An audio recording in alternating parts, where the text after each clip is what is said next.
Hello, hello, hello, everyone. I am back with a third of a voice.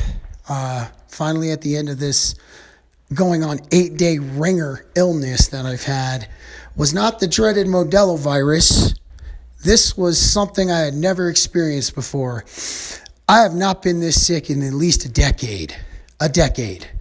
So, finally, with a third of a voice, here's my first cast in a few days. So we got a 3-week countdown to Ben Davidson, January 6th, 12 p.m. Mountain Time. First really big guest on this podcast.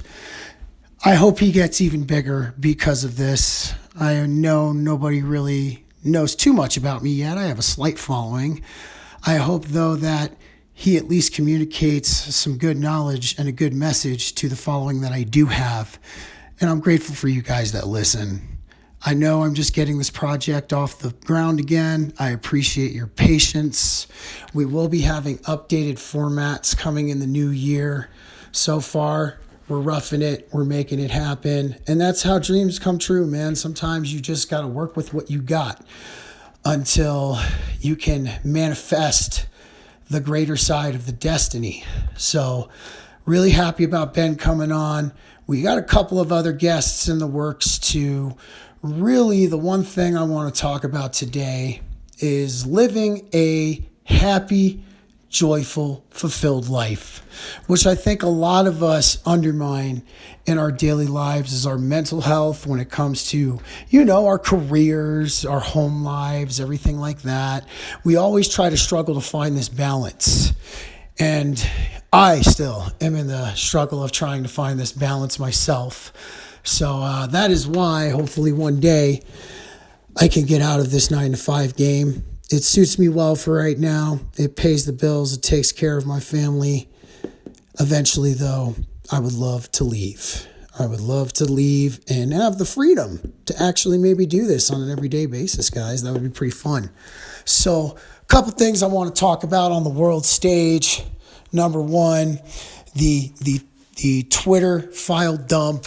I was actually listening to another guy, won't say his name, been listening to him a lot more lately, was talking about how Elon is going to be releasing this stuff at Friday and Saturday nights when news stations are dwindling down. I agree with the guy who originally stated this. I find that a little counterproductive to the message that is trying to be conveyed by the drop of these files. So that is definitely an interesting thing I'm going to be paying attention to. On top of that, I've also realized that, when it comes to this great awakening going on this planet right now, it's going to be more of a siege than an ambush. So the siege is happening, which I think a lot of everybody can see. I know a lot of my spiritual crowd will be like, man, you got to use siege. It's a little bit of a violent term. Well, it kind of is what it is. It's kind of what's been going on now for the past culmination of the past 2 years with the Modelo virus drop in. And then once Modelo virus had ran its course, they had to drop World War III because, we can't not be afraid. We have to be afraid. So I'm very interested to see what 2023 is going to bring as far as the war on information, the proxy wars and the currency wars that are going on. The world stage is starting to light up, so I'm going to be shifting kind of my gears and my views and my attention towards the world stage for a little bit. I think we're starting to see the real emergence of this great awakening that's going on, and I am super grateful for it.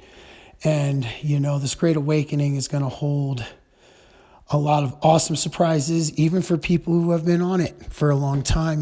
Even we're going to be surprised too. So I'm really looking forward to what this next year is going to bring.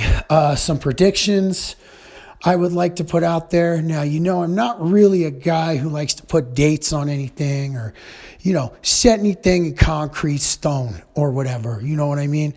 But I do foresee an even greater loss in faith and trust of the global establishments.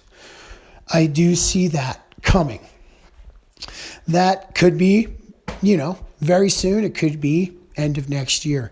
I do foresee, though, the dwindling and the destruction of the global control structure starting to happen at more of an accelerated rate. So stay tuned for some other stuff. I'll probably be dropping a couple more solo casts today. Definitely got a story I want to tell you guys. Kind of ties into what Ben is going to come on and talk about, the solar micronova cycle, as well as the electric plasma universe, just to name a mere two things that he covers. So I do think that these dreams that I've had over the past 8 to 10 years may have something to do with what might lie ahead for us here as a civilization on this planet. We will see. Other than that, guys, until next time.